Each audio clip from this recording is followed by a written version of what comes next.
पंतप्रधान नरेंद्र मोदी यांनी 27 फेब्रुवारी 2014 रोजी नवी दिल्लीतील सिरी फोर्ट ऑडिटोरियम येथे confederation of all India traders CAITच्या सभेत व्यापाऱ्यांच्या धाडसाबाबत एक विधान केले होते।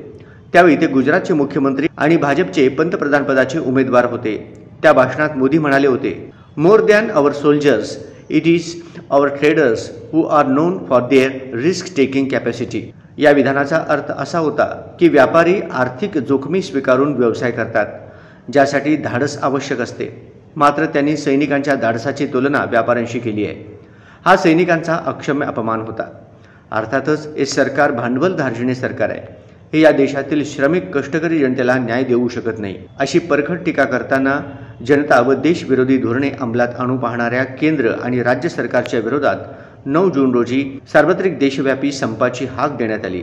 तो संप यशस्वी करण्याकरिता लढ्याच्या मैदानात उतरा, असे आवाहन ज्येष्ठ नेते माजी आमदार कॉम्रेड नरसय्या आडम मास्तर यांनी सीटूच्या 55व्या वर्धापन दिनी केले। शुक्रवारी सीटूचे मध्यवर्ती कार्यालय दत्तनगर येथे 30 मे सीटूच्या 55व्या वर्धापन दिनानिमित्त ज्येष्ठ नेते माजी आमदार कॉम्रेड नरसय्या आडम मास्तर व सीटूचे राज्य महासचिव ॲडव्होकेट MS शेख यांच्या हस्ते ध्वजारोहण करण्यात आले। यावेळी सर्व कार्यकर्ते, जगातील कामगारांनो हेकवा, कामगार एकजुटीचा विजय असो, सीटू वर्धापन चिरायू हो, सर्व कामगारांना किमान वेतन व पेन्शन लागू, सामाजिक सुरक्षा लागू करा, कामगार कायद्याची काटेकोर अंमलबजावणी करा, 4 श्रम संहिता रद्द करा, जनसुरक्षा विधेयक मागे घ्या, अशा गगनभेदी आवाजात जोरदार घोषणांनी सारा परिसर दणाणून सोडला। यावेळी मंचावर comrade Yusuf Shaikh major, comrade Kamini Adam, comrade नलिनीताई Kalburgi, Nasima Shaikh, comrade Mohammed Anif Satkhed, comrade Rangappa Maraddi, comrade Venkatesh Kongari, comrade advocate Anil Vasam, comrade Deepak Nikambe आदींची उपस्थिती होती।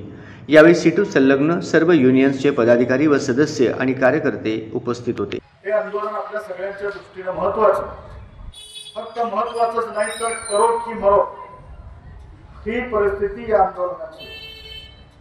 जर या आंदोलनामध्ये देशभरातली जनता, देशभरातील श्रमिक वर्ग, कष्टकरी वर्ग जर आपण उठवू नाही शकलो तर नरेंद्र मोदीचं सरकार नक्कीच या देशामध्ये 4 श्रम संहिता लागू करण्याचा प्रयत्न करेल आणि या 4 श्रम संहिता जर लागू झाल्या तर आता जी परिस्थिती आहे त्याच्यापेक्षा भयंकर वाईट परिस्थिती निर्माण होईल। सैनिकांपेक्षा व्यापाऱ्यांचं कष्ट मोठं आहे असं त्यांनी विधान केलं आणि त्याच पंतप्रधानाच्या खुर्चीवर बसून 11 वर्ष झालेल्या प्रचंड बेकारी। रोज एक माणूस माझ्याकडे येतो, का मिळेल का? महागाई आकाशाला मिळणे,